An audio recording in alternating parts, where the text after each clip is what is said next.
Hello दोस्तों, स्वागत है आपका हमारे channel N two village farming ज्ञान में। किसान भाइयों, आज हम दो बेस्ट फंगिसाइड पर विस्तार से चर्चा करने वाले हैं। पहला है हमारा बीएसएफ का प्रोक्सर, जो किसानों की पहली पसंद है, और दूसरा है टाटा का अयान। ये दो बेस्ट फंगिसाइड हैं जो अधिकतर हम किसान की फसल में इस्तेमाल करते हैं। इन दोनों में से बेस्ट कौन सा है और इनका प्रति एकड़ खर्च कितना आता है और कौन कौन से फंगस को कंट्रोल करते हैं और इनके स्प्रे का सही समय कौन सा है, सभी विषयों पर हम विस्तार से चर्चा करने वाले हैं। तो किसान भाई, वीडियो को आखिर तक देखिएगा, तभी आपको संपूर्ण और सटीक जानकारी विस्तार से मिलेगी। और किसान भाई, वीडियो अच्छी लगी हो तो लाइक कर दीजिए, और अभी तक चैनल को सब्सक्राइब नहीं किया हो तो सब्सक्राइब कर दीजिए। दोस्तों, सबसे पहले हम जानते हैं कि हमें सोयाबीन की फसल में फंगिसाइड का स्प्रे करना क्यों ज़रूरी है, और करना ज़रूरी है तो प्रोक्सर अयान का ही क्यों करना चाहिए। क्या इसके अलावा जो सस्ते फंगिसाइड आते हैं उनका स्प्रे क्यों नहीं कर सकते।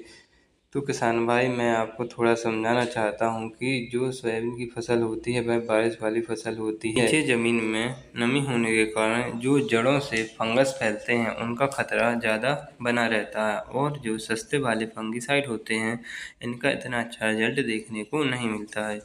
सोयाबीन की फसल में इनका 10 से 12 दिन तक रिजल्ट रहता है। लंबे समय तक हमें इनका फंगस के ऊपर कंट्रोल देखने को नहीं मिलता है। और जो प्रोक्सर और अयान फंगिसाइड हैं, इनके अंदर इतने पावरफुल टेक्निकल होते हैं कि ये लंबे समय तक रिजल्ट देते हैं, और जो जड़ों से आने वाले फंगस होते हैं तो उनको रोकते हैं, और जड़ों को ज़्यादा से ज़्यादा फैलाने में मदद करते हैं, पत्तों को सुरक्षित रखते हैं और पौधों को भी सुरक्षित रखते हैं। और आपने भी देखा होगा कि जब प्रोक्सर या अयान का स्प्रे किया जाता है तो आपको इनके रिजल्ट देखने को मिले होंगे। जहाँ पर स्प्रे किया किया होता है वहाँ आपकी फलियाँ दाना मोटा हुआ होगा, फसल लंबे समय तक हरी भरी रही होगी और सुरक्षित रही होगी।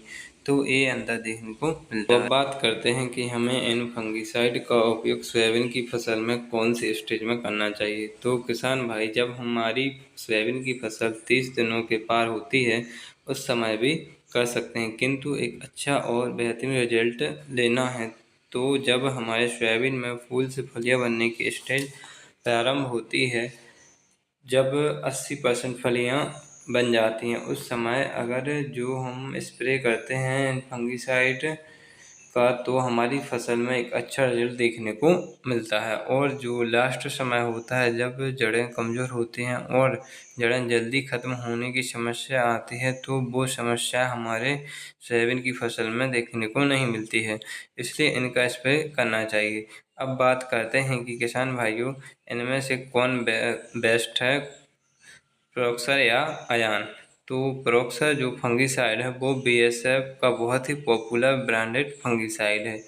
तो इसके अंदर टेक्निकल की बात करते हैं तो इसमें दो टेक्निकल होते हैं। पहला टेक्निकल होता है पायराक्लोस्ट्रोबिन 333 ग्राम पर लीटर, और दूसरा होता है 167 ग्राम पर लीटर एसजी फॉर्मूलेशन में होता है। एसजी फॉर्मूलेशन का मतलब होता है सस्पेंशन कॉन्सेंट्रेट कम होता है। ये दोनों बहुत ही बढ़िया ग्रुप के फंगिसाइड हैं। तो यह कौन कौन से फंगस पर कंट्रोल करता है, तो यह अल्टरनेरिया, लीफ ब्लाइट, पत्ती धब्बा रोग, रतुआ रोग, पर्ण चत्ती रोग आदि पर बहुत अच्छा कंट्रोल रहता है, और जितने भी प्रकार के फंगस होते हैं उनको कंट्रोल करता है।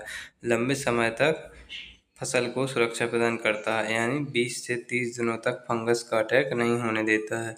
इसके डोज की बात करें तो किसान भाइयों, इसका डोज 100 से 120 ग्राम पर एकड़ के हिसाब से कंपनी बताती है, तो हम 100 ग्राम का इस्तेमाल भी कर सकते हैं अपनी फसल में। तो ये तो बात हो गई बीएसएफ के प्रोक्सर के बारे में विस्तार से चर्चा।